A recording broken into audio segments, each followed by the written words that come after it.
रघु जो दरवाजे के पास बैठा था वो अंदर आया और धीरे से बोला, आज अमावस्या है मैडम, और आपने चौथी खिड़की के सामने टेबल लगाई है। प्राची को पहली बार हल्का सा डर महसूस हुआ। उसने इधर उधर देखा, कुछ असहज सा महसूस करने लगी।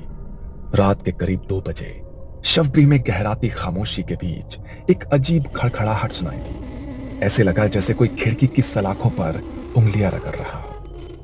प्राची धीरे धीरे मुड़ी और उसकी नजर चौथी खिड़की पर पड़ी। उसने देखा कि चौथी खिड़की की लोहे की सलाखें धीमे धीमे मुड़ने लगी थी, जैसे किसी ने बाहर से उन्हें पकड़कर खींचा हो। कौन कौन है वहां? उसने खिड़की के पार देखा पर वहां कोई नहीं था, सिर्फ घनी धुंध और उसमें एक पीली धीमी सी रोशनी, जैसे किसी ने मोमबत्ती जलाई हो। उसका पसीना छूटने लगा था, लेकिन वो खड़ी रही, शांत, बिना हिले। तभी ठंडी हवा का झोंका अंदर आया और शव की चादर हवा में फड़फड़ाने लगी। उस रात प्राची को नींद नहीं आई। अगली सुबह तक उसकी आंखें खिड़की पर जमी थी। यह पहली बार था जब उसने ऐसा महसूस किया था, शायद यहां कुछ है जो हमें हर वक्त देख रहा है। अगले दिन प्राची के मन में सवालों की बाढ़ आ गई। उसने सबसे पहले रघु को पास बुलाया।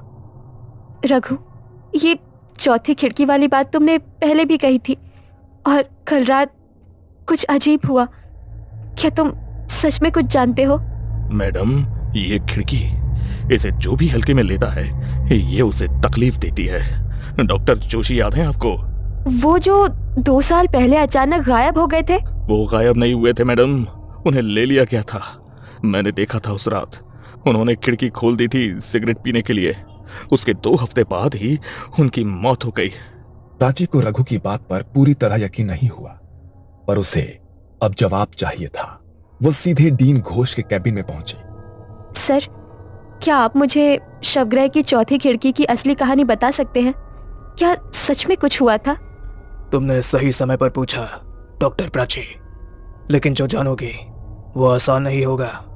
उन्होंने कुर्सी से उठकर खिड़की की तरफ देखा, जैसे कुछ याद कर रहे हों, और फिर बोले, उस खिड़की के नीचे कभी लाशें नहीं रखी जाती थीं, लेकिन 8 साल पहले एक केस आया था।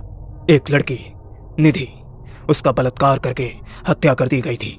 जब उसकी लाश आई तो उसका चेहरा बुरी तरह बिगड़ा हुआ था। परिवार पहचान नहीं सका और बिना अंतिम संस्कार के उसे खिड़की के नीचे टेबल पर रख दिया गया।